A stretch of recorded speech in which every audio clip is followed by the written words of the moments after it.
It's day 5 of the Advent calendar, my friends. Yesterday we talked about personnel management, mechs and turrets, and hostile takeovers. And today we'll talk about claiming and defending territory, chrysalids and zombies, and the soldier classes.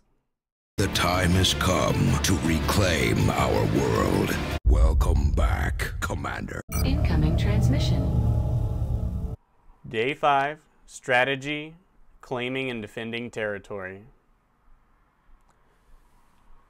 So on the strategic side, you're going to absolutely have to claim territory from the world map. You're going to start off with a single territory which doesn't have a contact with any other regions. You're going to have to establish that contact, and then you're going to have to establish an organized resistance in that area. The reason you're going to have to expand your territory isn't just that you'll get more resources from the council for having a larger area controlled at the end of the month, and that the council will probably reward you simply for expanding as well. Like, I think in Enemy Unknown there were positive things you could do that the council counted for you and negative things you could do that counted against you. In this case, I believe claiming territory they're going to consider a positive, and then you'll get rewarded on top of that. So how do you claim territory? From what I've read, it takes an intel expenditure, and this is probably the most worthwhile place to invest your intel from some of the other players that I have been reading about. And you're going to have to build what amounts to satellites in this game, the radio towers, to increase the amount of income you're getting from territories and probably provide you more ability to expand. So as you expand, another reason you're going to need to have a large territory is to hunt down the alien black site facilities. From the new information I've been reading, the aliens will construct a couple of these facilities and then perform dastardly experiments at them, I assume, to increase their avatar project bar. So you're going to have to hunt down these facilities, and taking them out isn't going to set them back those dastardly experiment points on the avatar bar, but it will set them back a little bit. So you're going to have to aggressively go after these alien facilities if you don't want the avatar project to complete before you're ready to tackle whatever win condition XCOM has for you. Alright, so what about defending your territory? You'll see on the Dark Events screen that not only does it tell you when the next alien facility is coming online, it tells you when the next retaliatory strike is going to happen, which is the terror mission analog for XCOM 2. So the retaliation missions are either going to throw one of your territories into disarray, which will cause you to lose contact, lose organized resistance in that territory, and set you back when it comes to reaching those alien black sites, as well as, of course, resources. And that's if you lose. And if you win, presumably you get to maintain the status quo of you controlling that, that territory on Earth. Now, as your territory expands, you still only have the one Avenger to do things with. And so likely your mission choices are going to be more spread out across your territory and thus take up more travel time. Not guaranteed, just a thought. Also, you suddenly have a depth of defense that you can use. You can let the aliens take one or two places if you already have others and you really need to concentrate on, say, crushing a black site over on the other side of the world. You can let a retaliatory strike go through, maybe. Generally, the developers have put a really heavy emphasis on terror missions in XCOM Enemy Unknown, and it seems likely that they might take that to XCOM 2, but they might have backed off. It might be possible to actually lose a couple missions without really tanking your playthrough. So we can only hope that it's a brutal and well-balanced struggle for supremacy across the globe. Incoming transmission. Day 5, Tactics, Chrysalids and Zombies. So Chrysalids, a XCOM standard ever since the original game, in which they were brutal, bipedal shredding machines that would turn your own troops into horrific zombies, as well as civilians, and then those zombies would further turn into chrysalids, and it was just horrible.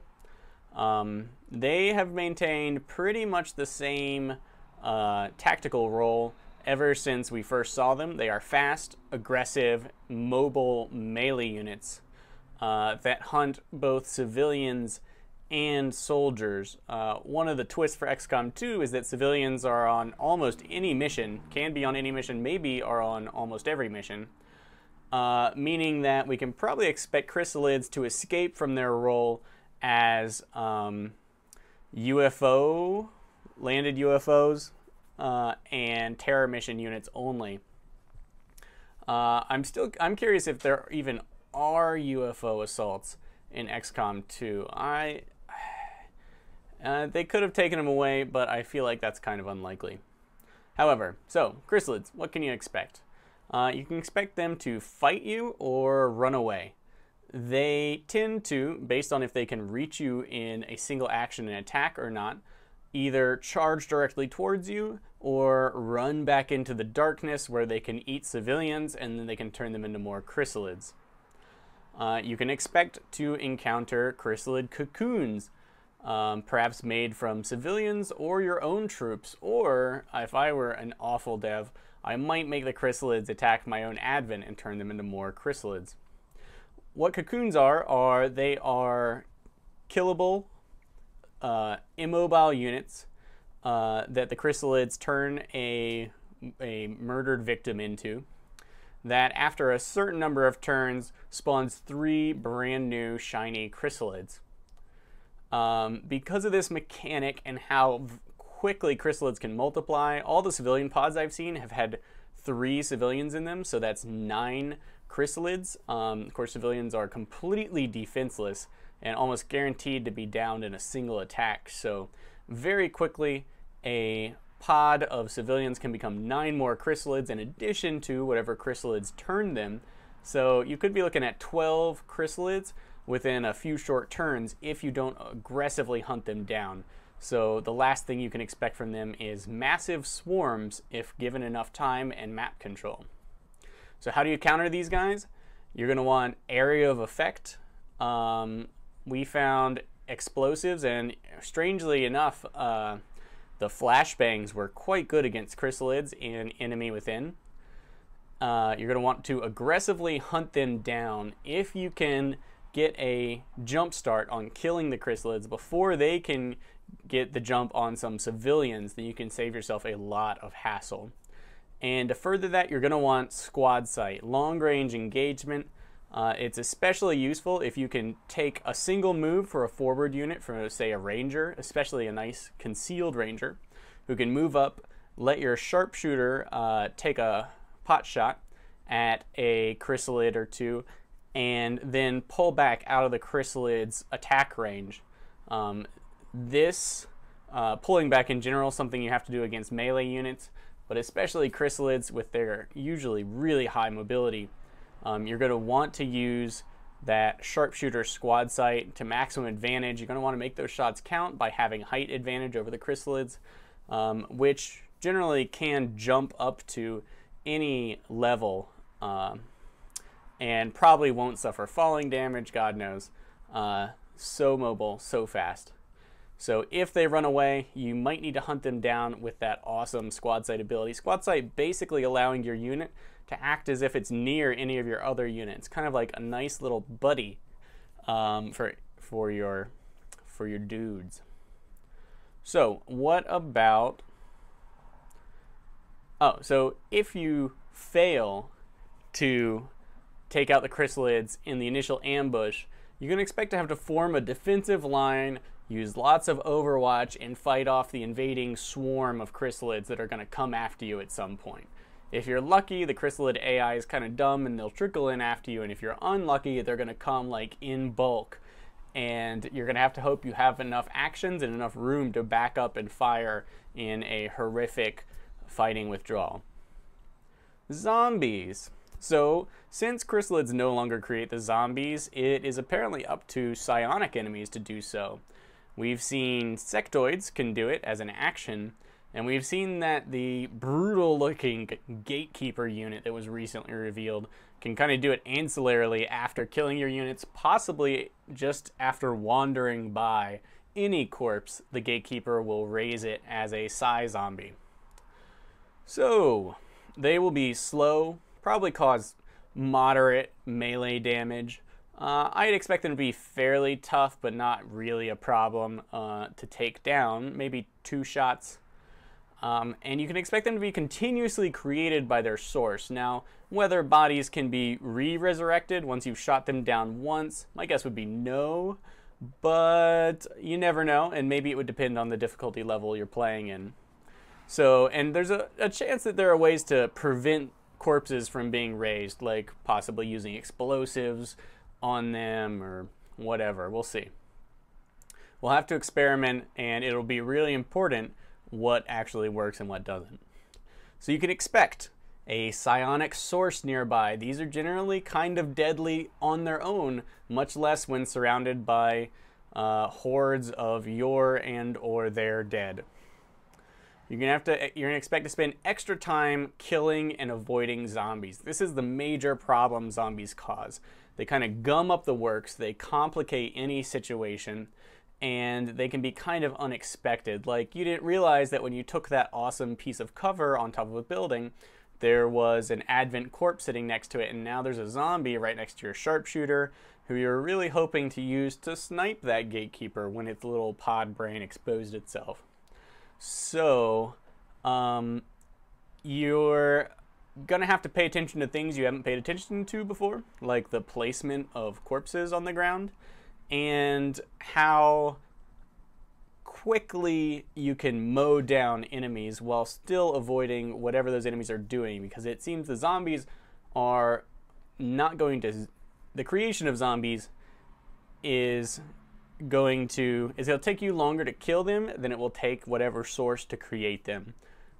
So you're going to want to kill that source so that you can effectively use your squad to then mow down the remaining zombies, unless they all drop when the source drops, which makes the source even more important to kill. So, you can also expect zombies to be kind of vulnerable to a lot of stuff. AoE is pretty likely, since they probably spawn within range of other enemy units. Although, if they spawn within your units, perhaps AoE is actually impossible to use without damaging yourself. That's generally not the case in XCOM, as you have so few soldiers that you can generally place that explosive so that it does not hit you. You're going to counter zombies by killing the source. And generally mobility is going to be enough to keep you safe from zombies. If you can't engage the source and the zombies at the same time, back up. Zombies are likely pretty slow, and they also tend to be really dumb and aggressive. So if the source doesn't come after you, the source generally not as aggressive as the zombies because it's got more to lose. Then you can often pick off the zombies. And if they only resurrect once, then that should be enough to let you just winnow down the problem and then deal with the source while it's isolated. Incoming transmission. Day 5, disposition, soldier roles. So we're going to talk about what, in general, the soldier roles are good for. We're going to talk first about the ranger, as that is kind of your forward scout / troubleshooter class. The ranger isn't Rambo. His job really isn't going to be to charge in and slice down enemy heavy units. The slice, you definitely want to use it for a guaranteed kill.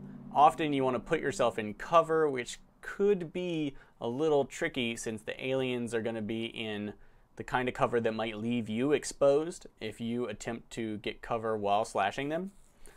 So the sword attack is kind of going to be your ult. It's a really powerful ult attack, but it's certainly not your go-to with the Ranger. So what can you expect the Ranger to do? Well, with the ability to dash and slash enemies, that's an extra action over other units. Most units, if they dash, can't do anything else.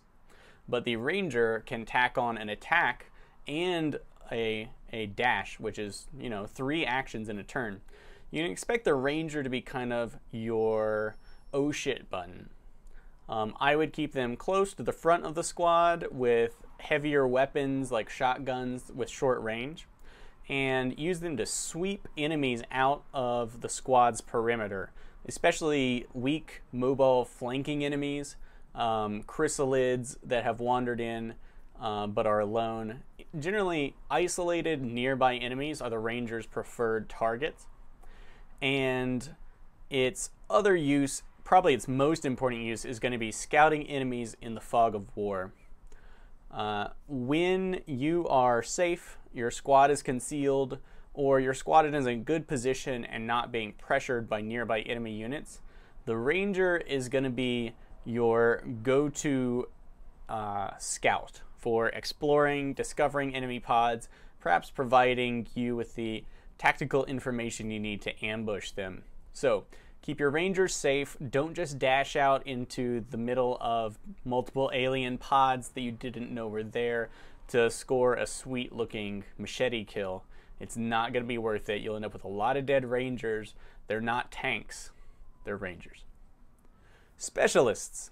So specialists, I think, are going to be the core of your squad. They're versatile at hacking and disrupting mechanical enemy units, and they provide mobile, long-range medical relief where other soldiers would have to get very close to use a med kit. So I think specialists, they also have, pretty generic mid-range combat abilities, which will allow them to follow up on other more deadly soldiers' attacks and finish off wounded enemies. So they're kind of going to be your go-to troubleshooters when it comes to approaching tactical situations. Not, oh shit, I need to kill something. That's your Ranger, possibly your sharpshooter. More like, how do I approach this? What's the smart approach? That's when your hacker, disruptor, Ranger, specialist, is really gonna prove their worth by letting you do all sorts of interesting things via the hack mechanic. And when you need to recover or save someone who is dying, the specialist is going to provide the medical relief you need.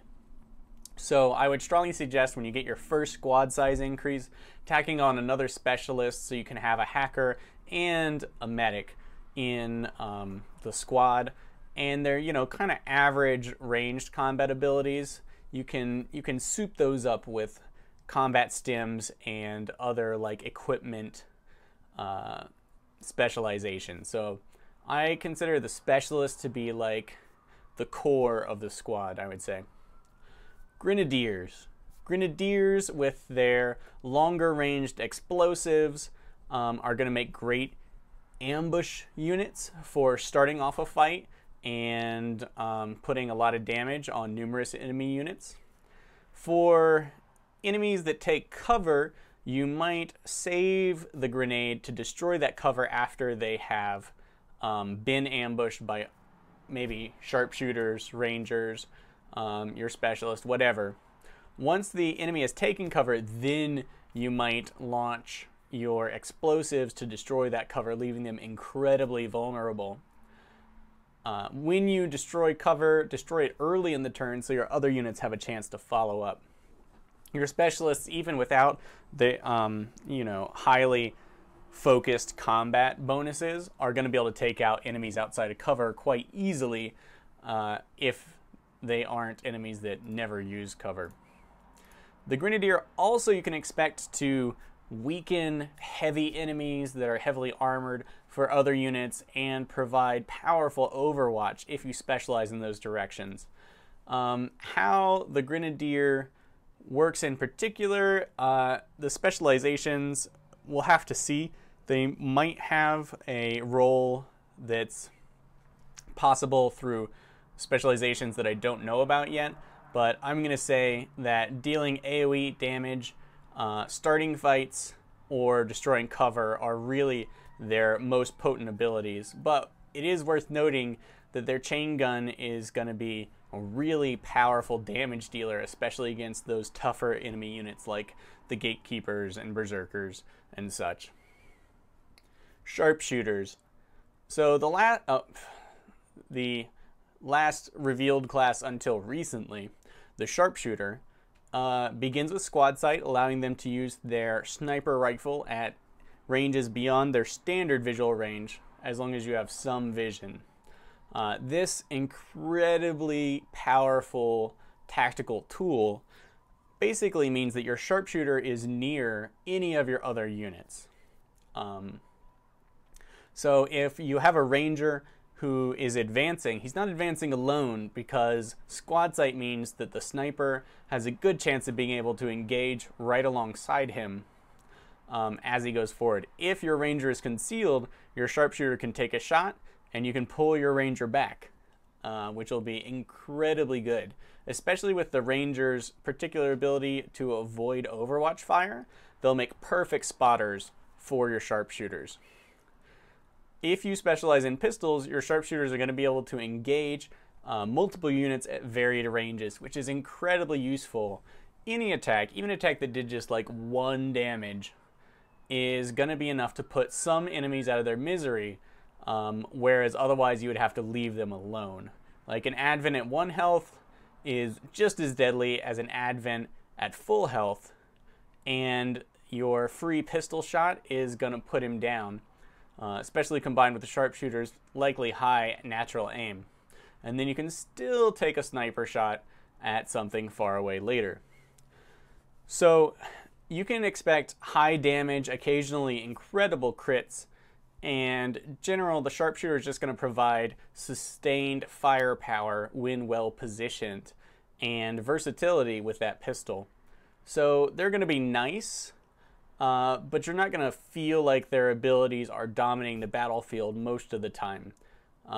Expect to follow up a lot with a sharpshooter for their actions to depend largely on what your other squad mates are doing, and expect them to be really, really useful in high pressure situations where you have to advance into the fog of war, like hunting down chrysalid cocoons, hacking terminals that you have for your timed mission objectives.